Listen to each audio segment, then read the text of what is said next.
The Multimedia Teaching Area proudly presents the Open Flash project, where students learn Flash without the hefty price tag. In this video tutorial, we're going to cover the basics of buttons. Specifically, this tutorial is going to cover importing graphics, creating a button, and then customizing that button. So the very first thing I'd like you to do is open up an ActionScript 2.0 file. And what I'd like you to do is save this file straight away. And this is one thing that you need to be doing.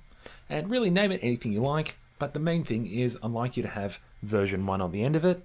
And as the project becomes more complex, just make sure version 2, version 3, version 4. Flash can corrupt sometimes. So now I've already made a button for you for the play button in your e-card. So you can find this online. Just go to the bulletin board. And in the file that I'm giving you, there's also the sound file. So cut and paste that file into your new project, and then just rename the layer to button. Then highlight everything, convert to symbol, and then just rename this to something simple like, I don't know, VU play BTN. Just make sure you've actually got button on type and just go OK.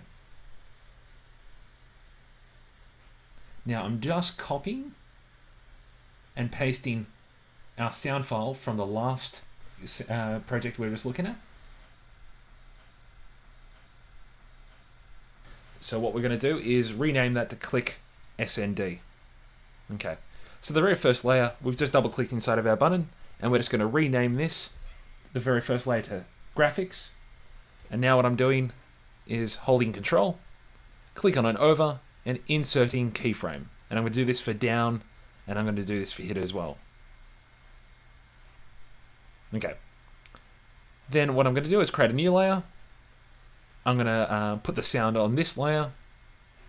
And before I do that, whoops, I'm just going to put keyframes on down and hit.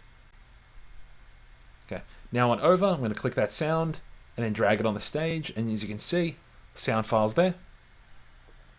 Now I've gone to the graphics layer, and I'm holding shift and clicking on all of the text, and I'm changing that to white. And I'm going to do that on the down layer as well. Okay, now that's white as well. Let's just do this on the hit, even though we really don't have to.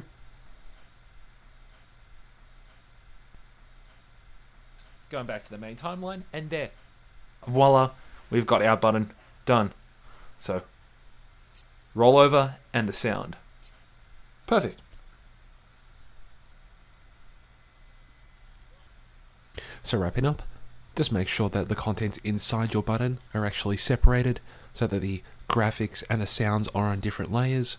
Also, please make sure that you actually know the differences between the 4 different states. For further information, please refer to your handouts.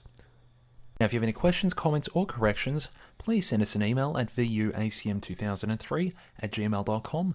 Otherwise, ask your tutor or post it up on the bulletin board. Again, thank you very much and have a great day.